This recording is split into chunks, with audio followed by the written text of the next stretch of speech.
शिक्षक साथियों का स्वागत है इस वीडियो में। जैसे आप जानते हैं अब एसआईआर के कार्य के बाद आपको एक नया कार्य बहुत जल्दी ही मिलने वाला है। जो बीएलओ थे जहाँ तक है उन्हीं को एचएलओ भी बनाया जाएगा, क्योंकि एचएलओ का काम करेगा कौन? स्टाफ तो वही है जिसने बीएलओ काम किया है, वही एचएलओ काम करेगा, अर्थात जनगणना का काम भी आपको ही करना है। तो अपने यहाँ उत्तर प्रदेश में 22 मई से शुरू होगी जनगणना। तो आइए उसके बारे में थोड़ी जानकारी करते हैं। ये कब से कब तक होगी, किस प्रकार से की जाएगी, उसके बाद हम जानेंगे कौन से वो 33 क्वेश्चंस हैं जो हमें प्रत्येक मकान मालिक से पूछने हैं या उसके बारे में जानकारी करनी है, वो थोड़ा डिटेल में जानेंगे। तो पहले थोड़ा ये पेपर कटेंगे, इसके बारे में जानते। देखो यहाँ लिखा हुआ 22 मई से शुरू होगी जनगणना की पूरी प्रक्रिया।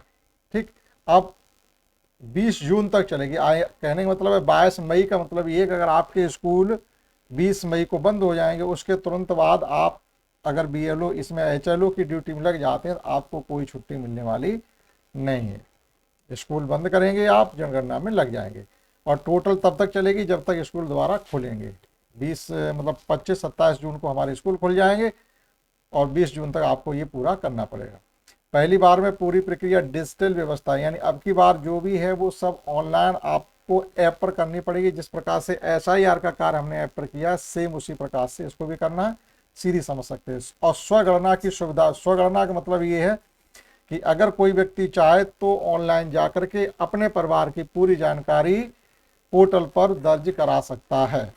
उसके लिए यहाँ लिखा हुआ 7 से 21 मई तक खुला रहेगा स्वगणना पोर्टल। यानी जब हम शुरू करने जाएंगे उससे पहले आप अपनी जानकारी दर्ज कर दें। ठीक, एचएलओ का कार्य होगा 22 मई से शुरू, और अगर कोई व्यक्ति अपनी स्वयं की जनगणना पोर्टल पर दर्ज करना चाहता है तो 7 मई से लेकर के 21 मई तक वो अपना उस पर डाटा फीड कर दे। जब हम उसको ऑनलाइन करेंगे तो वो हमें पहले से ही मिलेगा।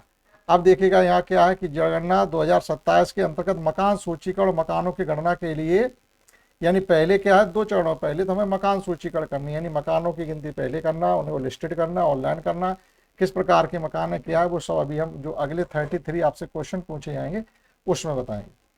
तो अंतर्गत मकान सूचीकरण और मकानों के गणना के लिए जनगणना कार्यालय निदेशालय शनिवार 1 दिवसीय राज्य स्तरीय कार्यक्रम आयोजित किया गया। कार्यक्रम का उद्घाटन राजस्व परिषद आयुक्त सचिव कंचन वर्मा और जनगणना निदेशक शीतल वर्मा, यानी जो जनगणना निदेशक हैं वो कौन है? शीतल वर्मा। अब देखिएगा यहाँ से कंचन वर्मा ने बताया कि प्रदेश में जनगणना 20 मई से शुरू होकर के 22 जून तक जाएगी। ठीक है, अब इसके आंकड़े देश के विकास में क्यों कराते हैं वो ये बता रही। आखिर जनगणना जरूरी क्यों? ये देश से विकास में महत्वपूर्ण भूमिका निभाता है, इसलिए जन जन की भागीदारी से जोड़कर जन अभियान के रूप में देना आवश्यक है। उन्होंने यह भी स्पष्ट किया जनगणना कार्यक्रम में किसी प्रकार की बाधा विसंगति पाए जाने पर, यानी कहने मतलब है कि जो कार्य करेगा वो, जिससे पूछताछ की जाएगी, वो दोनों लोगों को अपनी अपनी जिम्मेदारी निभानी पड़ेगी। ठीक है, जिसको कार्य करने के लिए जाए वो सही से करे, आप जिसके यहाँ करने जा रहे हो वो सही से जानकारी आपको दे, नहीं दे तो फिर सीधी सी बात है हम उसकी शिकायत कर सकते हैं। तो उन्होंने बताया कि जनगणना 2027 उत्तर प्रदेश में पूरी तरह से अब की बार डिजिटल माध्यम से संपादित होगी। ये ध्यान रखें, डिजिटल माध्यम से संपादित होगी और ये आपको अपने ही मोबाइल पर करनी पड़ेगी। कोई अलग से आपको कोई टेबलेट या मोबाइल या लैपटॉप मिलने वाला नहीं है, ये भी ध्यान रखिएगा। ठीक, डाटा संग्रहण, प्रविष्टि, सत्यापन, निगरानी कार्यक्रम डिजिटल प्लेटफॉर्म के माध्यम से किया जाएगा। और इसके बारे में भी और आगे जानकारी जैसी ट्रेनिंग मिलेगी आपको सब बता दिया जाएगा। कौन सा ऐप आपको डाउनलोड करना है, कैसे उस पर करना है। अगर आपने हमारा चैनल सब्सक्राइब नहीं किया कर लीजिएगा। पूरी जानकारी हम आपको ऐप पर कैसे करेंगे, ऑफलाइन कैसे करेंगे, सब एक एक पॉइंट हम आपको समय समय पर बताते रहेंगे। ठीक, दूसरा है यहाँ पर जो खुद के व्यक्ति हैं अपना ऑनलाइन जाकर के वो भी कर सकते हैं। तो यहाँ लिखा हुआ है कि जनगणना की प्रक्रिया समय सीमा डिजिटल रूपांतरित विस्तृत प्रदेश में जनगणना कार्यक्रम के लगभग ये कह रहे हैं 5.5 लाख लोगों की तैनाती की जाएगी और केंद्र राज्य के संयुक्त प्रयास है ये। ठीक है, तो इसमें आगे कहा गया है 7 मई से लेकर 21 मई तक जिस नागरिक अपना स्वयं परिवार की जानकारी दर्ज कर सकते हैं। कहने मतलब ये है कि कोई व्यक्ति, जैसे अभी एसआईआर में भी था, उन लोगों ने ऑनलाइन किया था, हम लोगों ने उसको वेरीफाई कर दिया। इन द सेम यहाँ पर भी है कि कोई व्यक्ति अपना ऑनलाइन डाटा 7 मई से 21 मई तक दर्ज कर सकता है, उसको हम वेरीफाई करेंगे। अब समझते हैं वो क्वेश्चन जो हमें घर घर जा करके पूछने हैं मकान सूचीकरण में। अब समझिए जो क्वेश्चन हमको पूछने हैं या जिनका डाटा हमें लेना है वो इस प्रकार से, क्वेश्चन 4 से इसमें गिवन है, फर्स्ट सेकंड थर्ड में उनका नाम, लिंग और जो एड्रेस वगैरह होगा वो ही उसमें होगा, तो वो क्वेश्चन यहाँ पर नहीं है। तो यहाँ लिखा हुआ मकान सूचीकरण और मकानों के प्रश्नों के लिए कोड सूची है, ये इनके कोड भी दिए गए यहाँ पर, हो सकता है ये कोड भरे जाए। तो यहाँ लिखा हुआ मकान के फर्श में प्रयुक्त तो सामग्री, पहला सवाल ये है कि जब आपको किसी घर पर जाना तो ये देखना है कि मकान किस प्रकार से बना है। या फर्श का सवाल है, फर्श किस प्रकार से बना है, मिट्टी का फर्श है या लकड़ी का है, पक्की ईंट का है या पत्थर का फर्श है या सीमेंट का है या फर्श टाइल का है या कोई अन्य है, इनमें से ना हो करके, तो वो आपको पहला देखना है। अगले में जाएंगे, मकान की दीवार में प्रयुक्त सामग्री, जो दीवारें बनी हुई हैं वो किस चीज़ की बनी हुई हैं, ठीक है। यहाँ लिखा हुआ घास फूस, और ये घास फूस आदि बांस की दीवारें कैसी हैं, आगे इसी में अभी आपको चित्रों के माध्यम से बताया जाएगा कि अगर घास फूस की दीवार है तो उसका मतलब क्या है, अगर आपको समझ में नहीं आया तो आगे इसमें दिया गया है। अब देखिएगा प्लास्टिक या पॉलीथीन की है या कच्ची ईंट की है, मिट्टी कच्ची ईंट लकड़ी की है या पत्थर गारा के बिना, पत्थर गारा के बिना मतलब पत्थर रख दिए गए हैं और गारा या सीमेंट उनके बीच में नहीं भरा गया है, ठीक। पत्थर गारा के साथ, यानी बड़े बड़े पत्थर रखे गए हैं और उनको गारा या सीमेंट से बांधा गया है, ठीक है। GI धातु एस्बेस्टस चादरें हैं, टीन शेड की बात कर रही है, या पक्की ईंट की या कंक्रीट की या अन्य कोई किसी की दीवारें हैं। इस प्रकार से देखो 6 क्वेश्चन हमसे कहा गया कि मकान की छत में प्रयुक्त सामग्री कौन सी है। अब छत देखेंगे, घास फूस है, बांस की है, लकड़ी है, मिट्टी है या प्लास्टिक पॉलीथीन है। यहाँ पर इनके कोड भी दिए गए हैं, वो आपको एन्यूमरेशन फार्म में यही भरना पड़ेगा, ठीक, ये पूरा लिखना नहीं है। एन्यूमरेशन फार्म की जो कापी वो PDF में तो उतना दिखाई नहीं दे रहा, हम आपको एन्यूमरेशन फार्म ऐसे मिलेगा तो उसको हम बताएंगे। हस्त निर्मित टाइल्स हैं या मशीन निर्मित टाइल्स हैं। अब ये हस्त निर्मित टाइल कौन सी होती है, प्लास्टिक पॉलीथीन की बनी हुई छत है या हस्त निर्मित टाइल है। हस्त निर्मित टाइल का मतलब होता है कि कुछ इस प्रकार की ईंट भी आते हैं जिनसे हम दीवार को वो छत को बना लेते हैं, तो वो वही हो सकती हैं। पक्की ईंट की है या पत्थर की है, देखो यहाँ पक्की ईंट भी लिखा हुआ है। फिर हस्त निर्मित टाइल किस प्रकार की होंगी वो आगे आपको इसी में चित्र दिए गए होंगे, समझ में आ जाएगा। या स्लेट की है या GI धातु एस्बेस्टस चादरें हैं इनकी है या कंक्रीट के बनी हुई है। अब नेक्स्ट ये 5 देखिएगा 7वां क्वेश्चन, मकान के उपयोग का पता लगाएं। उपयोग, अब मकान किस उपयोग में आ रहा है, जो मकान जिसकर आप पूछेंगे वो है किस काम में, आवास यानी कोई रह रहा है या कोई अन्य साथ में रह रहा है या दुकान कार्यालय खोला गया है या स्कूल कॉलेज है उसके अंदर या होटल लॉज गेस्ट हाउस है, अस्पताल है, डिस्पेंसरी है, मतलब मकान तो है लेकिन किस काम में आ रहा है यहाँ पर ये देखा जाएगा, ठीक है। फैक्ट्री या वर्कशॉप या कोई और कार्य चल रहा है, पूजा स्थल के रूप में मकान को दे दिया गया या अन्य कोई गैर आवासीय है या फिर खाली पड़ा हुआ, जो भी है वो आपको कोड भरने पड़ेंगे। और 8वें सवाल में हमसे पूछा गया है कि मकान की स्थिति अब कैसी है, अच्छा है, रहने योग्य है या फिर टूटा फूटा हुआ है। उसके बाद 8 क्वेश्चन बाद सीधा 12वां क्वेश्चन। बीच के क्वेश्चन इस प्रकार के हैं जो कोई खास क्वेश्चन नहीं, इसीलिए वो छोड़ दिए, खास खास क्वेश्चन यहाँ पर दिए गए। अब देखिएगा जिसका हम कर रहे हैं, जिसके मकान मालिक, उसका ये देखा पुरुष स्त्री या ट्रांसजेंडर जो भी, यानी लिंग निर्धारण का यहाँ पर एक कॉलम है। अब यदि अनुसूचित जात SC ST या इनमें से, अब ये है किसका, SC का है या ST का है या कोई अन्य है। SC ST का तो ठीक है कोड भर जाएगा, और अन्य में जा रहा है यानी OBC जनरल दूसरी माइनॉरिटी कैटेगरी में है तो तीसरा कोड चला जाएगा। इस मकान के स्वामित्व की स्थिति क्या है, स्वामित्व मतलब अब इस पर हक किसका है, अपना यानी स्वयं का ही है या हम किराए पर या अन्यत्र मकान किसी और की स्थिति में है, किराए पर अपना कोई मकान नहीं है, ये सब चीज़ें भी इसमें भरी जाएंगी। नेक्स्ट देखिएगा, यहाँ क्वेश्चन हो गया पर 14, बीच के क्वेश्चन इसमें नहीं है, ना होने का मतलब क्वेश्चन कोई ऐसे खास नहीं है, ठीक, वो आप स्वयं भर देंगे बगैर पूछे हुए, कहने मतलब ये है। अब देखो पेयजल का स्रोत क्या है, कि जिस मकान की हम जा रहे गणना करने के लिए उस मकान की पानी पीने का क्या स्रोत है, कि नल का पानी उपचारित स्रोत है, नल का पानी है, या नल का पानी अन्य उपचारित स्रोत से है। अब यह नल का पानी उपचारित स्रोत, नल का पानी अनउपचारित स्रोत, ठीक, नल का पानी उपचारित स्रोत का मतलब क्या है और अनुपचारित स्रोत क्या है, यहाँ दो चीज़ आपको समझनी पड़ेगी। जो नल का पानी होता है वो तो अंडरग्राउंड वाटर ही होता है, अब क्या भी उसको भी हम प्यूरीफाई करके पी रहे हैं या गैर प्यूरीफाई करके पी रहे हैं, इसका मतलब ये है। कुएं का पानी पी रहे हैं या हैंडपम्प का पी रहे हैं, ट्यूबवेल या बोरहोल का पानी आ रहा है या झरने से आ रहा है, नदी नहर का है, टैंक तालाब या झील का है, सीलबंद पैकेट बोतल का पानी है या इनमें से कोई अन्य स्रोत है। तो पानी के बारे में जो भी जानकारी है वो आपको पता करनी पड़ेगी। ठीक। अब पेयजल स्रोत की उपलब्धता क्या है कि जो भी आपके यहाँ पानी है वो परिसर के अंदर मिल रहा है, परिसर के बाहर, या कहीं हम दूर से पानी को मंगा रहे हैं। ठीक है। अगला है कि प्रकाश का स्रोत क्या है, आपके घर में लाइटिंग क्या है, जो लाइटिंग की व्यवस्था है वो कैसी, बिजली क्या है, या मिट्टी का तेल है, या सौर ऊर्जा है, या अन्य है, अन्य तेल है, कोई उसे जलाते हैं आप। अन्य तेल का मतलब क्या आ जाता है, सौर ऊर्जा, मिट्टी का तेल, अन्य तेल का मतलब जो दूसरे कोई तेल हो सकता है, आप सरसों का तेल जला करके अपना काम चला रहे हो, मिट्टी का भी तेल नहीं मिलता, तो वो भी आपको इसमें बताना पड़ेगा। अब हालांकि ये कुछ नहीं है, ज़्यादातर या तो बिजली है या सौर ऊर्जा, इनमें से दो के अलावा कोई तीसरा स्रोत अब जहाँ तक है वहाँ तक नहीं होगा, या फिर प्रकाश रहित है, कोई लाइट की व्यवस्था यहाँ नहीं है। उसके बाद देखिएगा 22वां, शौचालय की सुलभता है कि नहीं है। अब अगर है तो परिवार के लिए है या अन्य परिवार के साझे में, सभी लोग एक में सार्वजनिक शौचालय में आप जाते हैं, या बिल्कुल नहीं है। यानी मतलब है तो फिर इनमें से कोई एक टिक करेंगे, नहीं है तो फिर सीधी सी बात है हम खुले में ही जा रहे होंगे, है कि नहीं। अब 21वां पॉइंट यहाँ पर ये है कि शौचालय का प्रकार कैसा, वो आपको यहाँ पर बताना पड़ेगा। शौचालय का प्रकार कैसा, देखेगा कि पाइप सीवर पद्धति, पाइप सीवर देखो यहाँ लिखा हुआ फ्लश पॉर फ्लश शौचालय से जुड़ी हुई है। अब वो तो लिखा है पाइप फ्लश। अब ज़्यादातर क्या है, शहरों में जो लेटरिन बनती हैं शौचालय, वो क्या होते हैं, सीवर लाइन से उनका कनेक्शन कर दिया जाता है। अपने घर में हम लोग सेफ्टी टैंक नहीं बनाते हैं, तो वो यहाँ बताना पड़ेगा। अब यह हमने सेफ्टी टैंक बना रखा है, ठीक, सेफ्टी टैंक बना रखा, ठीक है। उसके बाद है यहाँ पर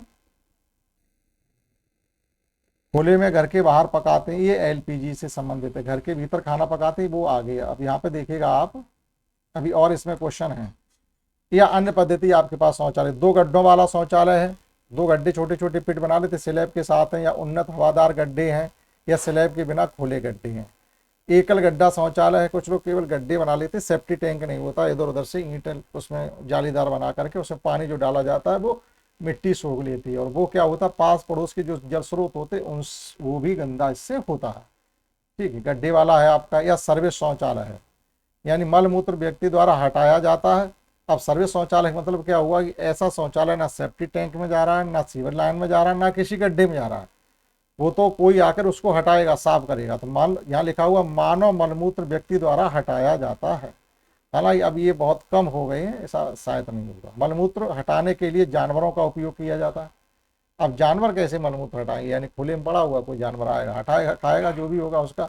मलमूत्र हटाने के लिए खुली नालियों का उपयोग है। खुली नालियां हैं, यानी हम कुछ लोग क्या करते हैं कि ऐसी जगह पर अपना शौचालय बनाते हैं जो घर से के बाहर चौड़ी नाली निकली हुई, तो वो सीधा सीधा पाइप उन्होंने उसी में लगा दिया, तो उनका मलमूत्र उसी में बह के पानी के साथ जा रहा है। तो देखो सब चीज़ें यहाँ पर दी गई हैं कि कैसा शौचालय है, आप छिपा नहीं सकते, आपका निकल के सामने आ जाएगा, हमारे घर में ये शौचालय है। ठीक है। और देखिएगा 22वां पॉइंट है, गंदे पानी की निकासी किससे जुड़ी हुई। आपके घर का जो भी पानी है वो कैसे जा रहा है बाहर, वो आपको यहाँ पर बताना पड़ेगा। परिसर के अंदर स्नान की सुविधा है या नहीं है, वो आपको यहाँ बतानी पड़ेगी। ठीक है। अब देखो यहाँ स्नानागृह मतलब आपके यहाँ बाथरूम है, और छत के बिना, इधर उधर से आड़ तो है लेकिन ऊपर से छत खुली हुई है, ठीक, वो बताना पड़ेगा। रसोई घर की स्थिति अब देखिएगा, यहाँ 24वें पॉइंट में आपसे पूछा जा रहा है कि रसोई घर की स्थिति आपकी क्या है। रसोई घर की एलपीजी पीएनजी गैस कनेक्शन की उपलब्धता। रसोई में खाना पकाते हैं, ठीक, रसोई में खाना पकाते हैं, तो अब देखो एलपीजी व्यवस्था है या पीएनजी गैस कनेक्शन है या उपलब्ध है।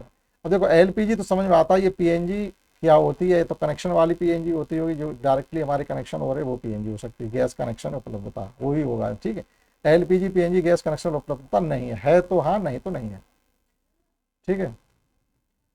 घर के भीतर खाना पकाते परंतु रसोई घर में नहीं है। अब बहुत लोग रसोई नहीं होती अपने घर के अंदर, किसी कोने में खाना बना लेते हैं। ठीक, अब बनाते कैसे हैं, एलपीजी से बनाते हैं या नहीं बनाते हैं। उसके बाद यहाँ पर देखो एलपीजी कनेक्शन गैस की उपलब्धता नहीं, खुले में तो बनाते हैं लेकिन हमारा चूल्हे की लकड़ी से बनाते हैं, कैसे बनाते हैं वो सब आपको बताना पड़ेगा। खुले में घर के बाहर खाना बनाते हैं, अगर ऐसा है तो इस पर आपको बताना पड़ेगा। अब देखिएगा अगला क्वेश्चन 25वां है कि खाना पकाने के लिए प्रयुक्त मुख्य ईंधन क्या है आपका, कि लकड़ी है, फसल का अवशेष है। फसल का अवशेष का मतलब क्या होता है, हमारी बहुत सी फसलें ऐसी होती हैं इनमें से बहुत कुछ ऐसा बच जाता है जिसको हम सुख, जैसे हमारी भुट्टा है, अड़िया है, मका, तो उसके दाने निकाल लेते, उसके अंदर का जो छोटी रह जाती है उससे खाना बनाते। अरहर है, अरहर बाहर निकाल ली, उसकी लकड़ी रह गई। सरसों है, सरसों निकाल ली, उसकी लकड़ी रह गई। तो ये सब चीज़ें हैं। या कंडे हैं, कोयला है, मिट्टी का तेल है, एलपीजी पीएनजी है, बिजली है, गोबर गैस बायोगैस है, या सौर ऊर्जा है, इनमें से किससे आपका खाना बनता है वो बताना पड़ेगा। अब रेडियो, रेडियो तो अब मुश्किल ही किसी घर पे मिलेगा। परंपरागत रेडियो सेट है तो ठीक है, मोबाइल स्मार्टफोन सब पर होगा, अन्य किसी उपकरण पर या नहीं है जो भी है। टेलीविज़न सबके यहाँ नहीं मिलेगा, ठीक है, आज भी टेलीविज़न बहुत कम ही घरों में है, गाँवों में तो लगभग सबके घर पे नहीं मिलेगा, शहरों में चाहे हो भी तो। ठीक, टेलीविज़न अगर है तो दूरदर्शन मुफ्त डिश है आपकी या डीटीएच लगा हुआ है, केबल कनेक्शन है, अन्य कोई या नहीं है, जो भी है वो स्थिति आपको बतानी पड़ेगी। ठीक, ये हो गया आपका 27वां क्वेश्चन। अब देखिएगा 28वें क्वेश्चन चलते हैं। अब देखिएगा इंटरनेट की व्यवस्था है या नहीं, ठीक, वो बताना पड़ेगा। इंटरनेट से मतलब है कि आपके घर पे मोबाइल वाला इंटरनेट नहीं, मोबाइल तो सब में इंटरनेट होता है, यहाँ इंटरनेट का मतलब ये आपके घर में वाईफाई लगा हुआ है कि नहीं, यहाँ इंटरनेट से मतलब ये होगा भाई मोबाइल है तो रिचार्ज है तो इंटरनेट उसमें होगा। ठीक, लैपटॉप, कंप्यूटर, मोबाइल, स्मार्टफोन में या किसी अनुप्रसिद्ध डिवाइस में, यानी अब इंटरनेट तक पहुँच, आपकी इंटरनेट तक पहुँच कैसे, वो यहाँ पर ये पूछा जा रहा है कि आपकी लैपटॉप से है, कंप्यूटर से है, या मोबाइल स्मार्टफोन से इंटरनेट तक पहुँच आपकी है, या किसी अन्य उपकरण से है, वो सब आपको यहाँ बताना पड़ेगा। अब लैपटॉप कंप्यूटर है कि नहीं है वो बताना पड़ेगा। उसके बाद है टेलीफोन, मोबाइल फ़ोन, स्मार्टफोन, हाँ केबल लैंडलाइन है, केबल मोबाइल फ़ोन है, स्मार्टफोन यानी फ़ोन ऑन टीवी के बारे में आपसे सब पूछा जाएगा। साइकिल और स्कूटर, मोटरसाइकिल, मोपेड, इनमें से क्या आपके पास है वो बताइएगा। कार, जीप है कि नहीं वो बताइएगा। और परिवार द्वारा उपभोग किए जाने वाला मुख्य अनाज यानी आप खाते क्या हैं वो बताइएगा। ठीक, चावल, गेहूँ, ज्वार, बाजरा, मक्का या क्या खाते हैं वो सब बताना पड़ेगा। तो ये इस प्रकार से कुल खास क्वेश्चन थे, सभी नहीं थे, जो हमें घर घर जा करके प्रत्येक व्यक्ति से पूछने पड़ेंगे। क्लियर हुआ। अब देखिएगा इसमें आगे कुछ ऐसी चीज़ें दी गई हैं, जैसे ये है मकान सूचीकरण, मकानों गणना हेतु प्रश्न हेतु चित्र दिए गए हैं कि जैसे फर्श की हमें जानना है कि फर्श की सामग्री क्या है। तो ये देखो मिट्टी की फर्श है, ये लकड़ी की फर्श है, और ये पक्की ईंटों की फर्श है। अगर पक्की ईंटों की फर्श की बात की जाए तो इस प्रकार से वो पक्की ईंट की मानी जाएगी, इस प्रकार से है वो लकड़ी की मानी जाएगी, और इस प्रकार से मिट्टी की मानी जाएगी। ठीक है, दूसरी अगर इस प्रकार की फर्श है तो ये सीमेंट की है, ये टाइल वाली है, मोजेक फर्श की टाइल है, और ये अन्य है। ठीक, अब देखो अन्य में भी आ गई, इसमें फर्क देखिएगा दोनों में, ये मोजेक फर्श की टाइल और ये टाइल ये भी है, लेकिन यहाँ और यहाँ में अंतर है कि डिजाइन बनी हुई है, यहाँ डिजाइन नहीं, देखो क्वेश्चन मार्क भी इस पर लगा हुआ है।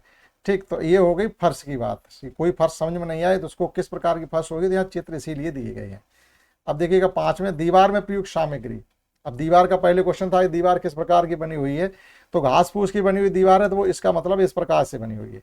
प्लास्टिक पॉलीथीन की दीवार है तो वो इस प्रकार से, कच्ची मिट्टी की है तो वो ये होगी। अगर लकड़ी की दीवार बनाई हुई तो ये होगी। ठीक है, पत्थर की बनी है लेकिन गारा का नहीं है, देखो ऐसी डायरेक्ट ये पत्थर रखे गए, इसमें किसी प्रकार का पत्थर से पत्थर चिपकाने के लिए कुछ नहीं लगाया गया, लेकिन ये भी पत्थर की बनी हुई है लेकिन इसमें गारा लगा हुआ, गारा सीमेंट जो भी है। ठीक, और ये देखो जीआई टैग की दीवार मैंने बताया नहीं, जो टीन शेड होते हैं उनकी दीवार बनी हुई। पक्की ईंट की दीवार ऐसी होगी, कंक्रीट की दीवार इस प्रकार से होगी।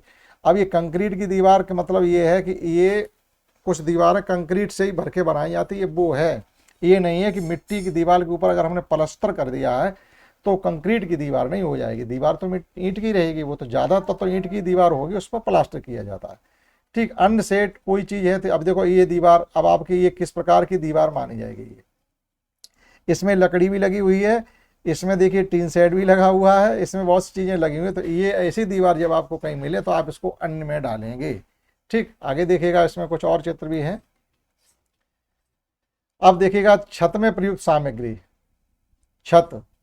अब देखो इसकी जैसे ये छत है, घास फूस की यहाँ पर छत है, यहाँ प्लास्टिक की छत है, यहाँ मिट्टी की छत मानी जाएगी, लकड़ी की छत इस प्रकार से होगी, और प्लास्टिक गारा, वो सब सेम चित्र ही यहाँ पर भी दिए गए हैं।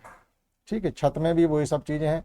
पेयजल की व्यवस्था में जो चित्र हैं, जैसे नल का पानी उपचारित है, ये नल का पानी उपचारित स्रोत में है और नल का पानी अनउपचारित स्रोत से है। अब यहाँ दो चीज़ें हैं, देखिएगा उपचारित स्रोत का मतलब है कि ये वो पानी है जो आपके घर पे किसी शहर की टंकी से आता है, और वो क्या होता है, क्लोरीनिकल पानी होता है, उसमें क्लोरीन से प्यूरिफाई पानी किया जाता है, इसलिए वो उपचारित पानी बोला जा रहा है। और ये पानी वो है जो ऐसी ही किसी ज़मीन से अंडरग्राउंड वाटर से निकाल करके सीधे आपके घर पर भेजा जा रहा है, इसमें किसी प्रकार का कोई केमिकल नहीं मिलाया गया, डायरेक्ट अंडरग्राउंड वाटर आपको दिया जा रहा है। तो ये यहाँ पर लिखा हुआ अनउपचारित स्रोत का है। ठीक, ये कुएं का पानी बहुत कम होगा, हैंडपंप का पानी ज़्यादातर मिलेगा आपको, और ट्यूबवेल या बोरवेल का पानी इस प्रकार से अगर उनके है तो यहाँ टिक करेंगे। झरने से पानी आ रहा तो वो ये है, और नदी तालाब या झील से पानी आ रहा है वो ये है। बंद बोतलों का पानी आप पीते हैं तो वो ये बंद बोतलों का पानी ज़्यादातर लोग मंगाते हैं। हमारी समर का भी अच्छा नहीं है, हमारा ये जो टंकी का पानी आ रहा है ये भी अच्छा नहीं है, तो हम क्या करते हैं 20 रुपए की बोतल मिल जाती है वो मंगा के पीते हैं। ठीक, या फिर अन्य स्रोत है कि आपके यहाँ टैंकर आता है उससे हम पानी लेते हैं, तो ये अन्य स्रोत में हो जाएगा। ठीक, तो ये देखो चित्रों के माध्यम से और ज़्यादा क्लियर हो गया। और देखिए अब देखिए शौचालय पे आ जाइएगा। ठीक, पाइप सीवर द्वारा, देखो घर में शौचालय बना हुआ और सीवर के से हमने उसका अपना पाइप जोड़ दिया, ये हो गया। उसके बाद सेफ्टी टैंक है। सेफ्टी टैंक का मतलब ये देखो बाथरूम है और इसका हमने जो मल जा रहा है वो सेफ्टी टैंक में यहाँ जोड़ा हुआ है। और अन्य पद्धति का क्या होता है, दूसरी अन्य पद्धति है कि आपका सेफ्टी टैंक भी नहीं है तो ऐसा कुछ गड्ढा वगैरह बना रखा उसमें जा रहा है। ठीक है, और ये सीधा सीधा किस में जा रहा है, मानव मलबूत हटाने के लिए खुली नालियों में हमने सीधा पाइप लगा दिया, वहां जा रहा, कहीं इकट्ठा नहीं हो रहा। ये है कि किसी व्यक्ति के द्वारा उसको साफ किया जाता है। और ये है मूत्र हटाने के लिए जानवरों का उपयोग किया जाता है, वो भर के रख दिया गया, जानवर कहीं ले जाएंगे उसको। स्लैब के बिना, ये देखो खुला गड्ढा, कहीं इस प्रकार से गड्ढा बना दिया जाता है और स्लैब के साथ उन्नत हवादार गड्ढा बना हुआ है ये, वो इस प्रकार से। तो जैसा भी है वैसा आप अपना उसमें दर्ज करेंगे। अब देखिएगा खाना बनाने के लिए प्रयुक्त ईंधन क्या है, ये लकड़ी के लिए है, ये फसल अवशेष है, देखो ये रखा हुआ है, ये ईंधन फसल अवशेष है।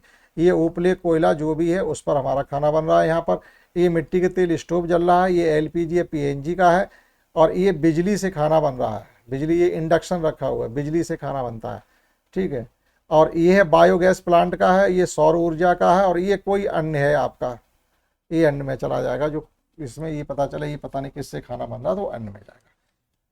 और देखिएगा रेडियो के लिए, अगर आपका ये रेडियो का है, टेलीविजन का ये होगा। इंटरनेट की सुविधा का मतलब है कि आपके घर में इंटरनेट किस प्रकार से मिल रहा है आपको। ठीक है, लैपटॉप कंप्यूटर है कि नहीं है, मोबाइल टेलीफोन है कि नहीं है, कार जीप आपके घर पे है या नहीं है, वो सब इस प्रकार से है। साइकिल मोटरसाइकिल स्कूटर की स्थिति है। परिवार खाता क्या है, वो सब अनाज यहाँ पर दिए गए, चावल गेहूँ मक्का ज्वार बाजरा जो भी आप खाते हैं।